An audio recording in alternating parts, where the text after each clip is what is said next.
Railway ಮಾರ್ಗ, bus ಸಂಚಾರ ಇದು ಮೂಲಭೂತ ಸೌಕರ್ಯ.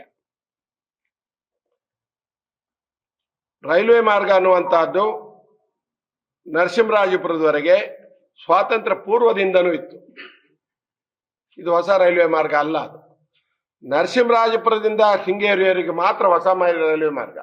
ನಿಮ್ಗೆಲ್ರಿಗೂ ಗೊತ್ತಿರಲಿ, ದೇವೇಗೌಡ ಅವರು, ನಮ್ಮ ಮಾಜಿ ಪ್ರಧಾನಿಯಾದ ದೇವೇಗೌಡಜಿ ಅವರು ಪ್ರಧಾನಿ ಆಗಿದ್ದಾಗ FLS ರಿಪೋರ್ಟನ್ನು ಅವತ್ತೇ ಹಾಕಿತ್ತು, ಫೈನಲ್ ಲೊಕೇಶನ್ ಸರ್ವೆ ಅಂತೇಳಿ. ಆ ಲೊಕೇಶನ್ ಸರ್ವೆ ಹಾಕಿದಾಗ ತದನಂತರ ದುರಾದೃಷ್ಟ, ಕರ್ನಾಟಕದ ದುರಾದೃಷ್ಟ, ಅವರ ವಿರುದ್ಧ ಅವಿಶ್ವಾಸ ಮಂಡನೆ ಮಾಡಿ ಇದೇ ಕಾಂಗ್ರೆಸ್ ಅವತ್ತು ನಾವು ಅಧಿಕಾರ ಕಳ್ಕೊಂಡು, ಇವತ್ತು ರಾಘವೇಂದ್ರರವರ ಏನು ಯಡಿಯೂರಪ್ಪನವರ ಮಗ ರಾಘವಪ್ಪನವರು ಲೋಕಸಭಾ ಸದಸ್ಯರು, ಅವರು ಇದನ್ನ ಮತ್ತೆ ಫಾಲೋ ಅಪ್ 2019ರಲ್ಲಿ ಮಾಡ್ತಾರೆ.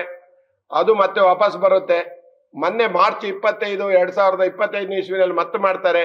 ಅದು ಸರ್ವೆ ಅಪ್ರೂವ್ ಆಗುತ್ತೆ. ಈಗ ಅದಕ್ಕೆ FLS ರಿಪೋರ್ಟಿಗೆ 33.5 ಕೋಟಿ ಈಗಾಗಲೇ ಸ್ಯಾಂಕ್ಷನ್ ಆಗಿದೆ. ಅದರಲ್ಲೂ ತಾಳಗುಪ್ಪ, ಹೊನ್ನಾವರ, ಶಿವಮೊಗ್ಗ, ಶೃಂಗೇರಿ ಎರಡಕ್ಕೂ ಸೇರಿ ಆಗಿದೆ. 33.5 ಕೋಟಿ ಅದಕ್ಕೆ ಸ್ಯಾಂಕ್ಷನ್ ಆಗಿದೆ. ಆದರೆ ನಮಗೆ ಮಲ್ನಾಡು ಅಂತ ಹೇಳಿದಾಗ ನಮಗೆ ಯಾವುದೇ ಕನೆಕ್ಟಿವಿಟಿ ಇಲ್ಲದೇನೆ, ಶೃಂಗೇರಿ ಕ್ಷೇತ್ರ ಕನೆಕ್ಟಿವಿಟಿ ಇಲ್ಲದೇನೆ ಸ್ವರ್ಗ ಬಿಟ್ಟಿದೆ. ಕನೆಕ್ಟಿವಿಟಿ ಇಲ್ಲದೇನೆ ಸ್ವರ್ಗ ಬಿಟ್ಟಿದೆ. ಇವತ್ತು ನಾವು ಪರಿಸರದ ಬಗ್ಗೆ ಮಾತನಾಡುವಾಗ ಶೃಂಗೇರಿ ಕ್ಷೇತ್ರನೇ ಒಂದು ಪರಿಸರ ಇರುವಂತ ಕ್ಷೇತ್ರ. ಅದಕ್ಕಿಂತ ದೊಡ್ಡ ಪರಿಸರ ಬೇರೆ ಎಲ್ಲೂ ಸಿಗೋದಿಲ್ಲ. ರೈಲ್ವೆ ಮಾರ್ಗ ಹೋಗುವಂತ ಜಾಗದಲ್ಲಿ ಹೋದಾಗ ಪರಿಸರಕ್ಕೆ ಯಾವುದೇ ಧಕ್ಕೆ ಬರುವುದಿಲ್ಲ. ಇವತ್ತು ನೀವು ಅಂಡಮಾನ್ ನಿಕೋಬಾರಿಗೆ ಹೋಗಿ, ಅಥವಾ ಹಿಮಾಲಯಕ್ಕೆ ಹೋಗಿ, ಅಥವಾ ಯಾವುದೇ ವೆಸ್ಟರ್ನ್ ಘಾಟಿಗೆ ಹೋಗಿ, ಎಲ್ಲಾ ಕಡೆಲೂ ಇದ್ದಾವೆ. ರೈಲ್ವೆ ಹೋದಾಗ ಪರಿಸರಕ್ಕೆ ಧಕ್ಕೆ ಆಗುತ್ತೆ ಅನ್ನೋದು ಸುಳ್ಳು. ಈಗ ಮಾರ್ಗ ಮಾಡುವಾಗ ಸ್ವಾಭಾವಿಕ ಅದು. ಈಗ ನೀವು ಡಬಲ್ ರೋಡ್ ಮಾಡಿದಾಗ, ರಸ್ತೆಗಳನ್ನು ಅಗಲೀಕರಣ ಮಾಡಿದಾಗ, ಜೈಪುರ ಅಗಲೀಕರಣ ಮಾಡೋ ಬಹಳ ವಿರೋಧ ಇತ್ತು. ಇವತ್ತು ಏನು ಸಂಚಾರ ಸುಗಮವಾಗಿದೆ. ಅಗಲೀಕರಣ, ರೈಲ್ವೆ ಮಾರ್ಗ ಎರಡು ನಮ್ಮ ಮೂಲಭೂತ ಸೌಕರ್ಯ. ಸುರಂಗ ಮಾರ್ಗಕ್ಕೂ ರೈಲ್ವೆ ಮಾರ್ಗಕ್ಕೂ ಬೇರೆ ಬೇರೆನೇ ಡಿಫರೆಂಟ್ ಇದೆ. ರೈಲ್ವೆ ಮಾರ್ಗ ಹೋದ ಕೂಡಲೇ ಯಾವುದೇ ನಮಗೆ ಯಾವ ರೀತಿಯಲ್ಲೂ ಧಕ್ಕೆ ಬರೋದಿಲ್ಲ. ಮೂಲಭೂತ ನೀವೆಲ್ಲರೂ ತಿಳ್ಕೋಬೇಕಾಗಿದೆ. ನಾವು ನಮ್ಮ ಶೃಂಗೇರಿ ಕ್ಷೇತ್ರಕ್ಕೆ ಕನೆಕ್ಟಿವಿಟಿ ಇದೆಯಾ ಅಂತ ಹೇಳಿ. ಯಾವುದೇ ಒಂದು ಅಧಿಕಾರಿಗಳು ಬರಲ್ಲ, ಮೇಲ್ಮಟ್ಟದ ಅಧಿಕಾರಿಗಳಲ್ಲಿ ಬರಲ್ಲ, ದೊಡ್ಡ ರಾಜಕಾರಣಿಗಳು ದೇವಸ್ಥಾನದವರಿಗೆ ಬಂದು ಹೋಗ್ತಾರೆ. ಲಾಸ್ಟ್ ಇಯರ್, ಕಳೆದ 3 ವರ್ಷ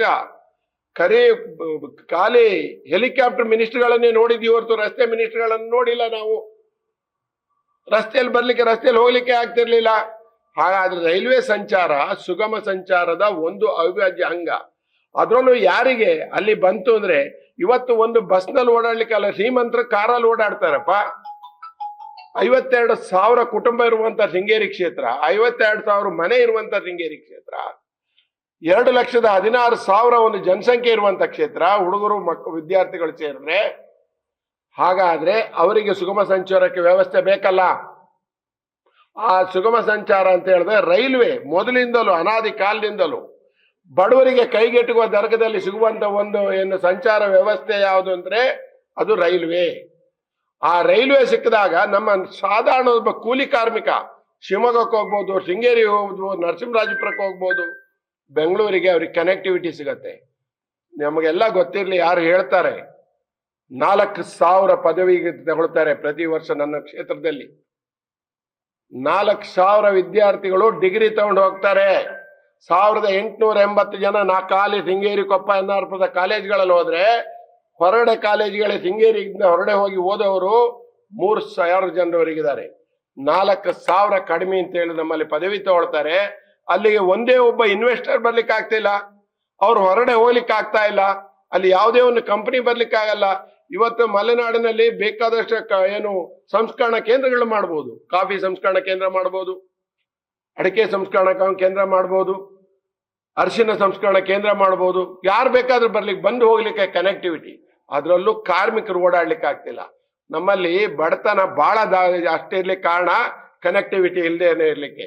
ಹಳ್ಳಿ ಮಟ್ಟದ ಏನಾದ್ರು ಕೂಲಿ ಕಾರ್ಮಿಕರು, ದಲಿತರು ಇರುವಂತ ಜಾಗಕ್ಕೆ ಹೋದ್ರೆ ಇವತ್ತಿಗೂ ಸ್ವಾತಂತ್ರ್ಯ ಪೂರ್ವ ಇದ್ದಾಗಿದ್ದೀವಿ.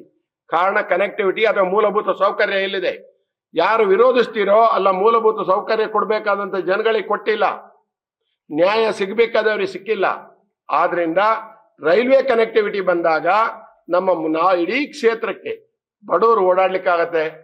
ತರಕಾರಿನ ಒಳ್ಳೆ ರೇಟ್ ಕೊಡ್ಲಿಕ್ಕೆ ಚಿಕ್ಕಮಗಳೂರಿಗೆ ಶಿವಮೊಗ್ಗ ಕೊಡ್ಲಿಕ್ಕಾಗತ್ತೆ. ಒಂದು ಭಾಗದಿಂದ ಇನ್ನೊಂದು ಭಾಗಕ್ಕೆ ನಾವು ನಮ್ಮ ರೈತರು ಬೆಳೆದ ಬೆಳೆನ ಬೆಲೆ ಸಿಗುತ್ತೆ.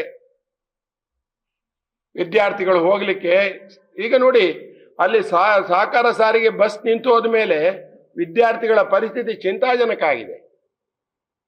ಅದಕ್ಕೆ ಯಾರು ನಾವು ಮಲೆನಾಡಲ್ಲಿ ನಾವು ಏನು ಹೇಳ್ತೀವೋ ಪರಿಸರದ ಬಗ್ಗೆ, ಖಂಡಿತ ಪರಿಸರದ ಬಗ್ಗೆ ಕಾಳಜಿ ಇದೆ. ಆದ್ರೆ ರೈಲ್ವೆ ಲೈನ್ ಬೇಕೇ ಬೇಕು.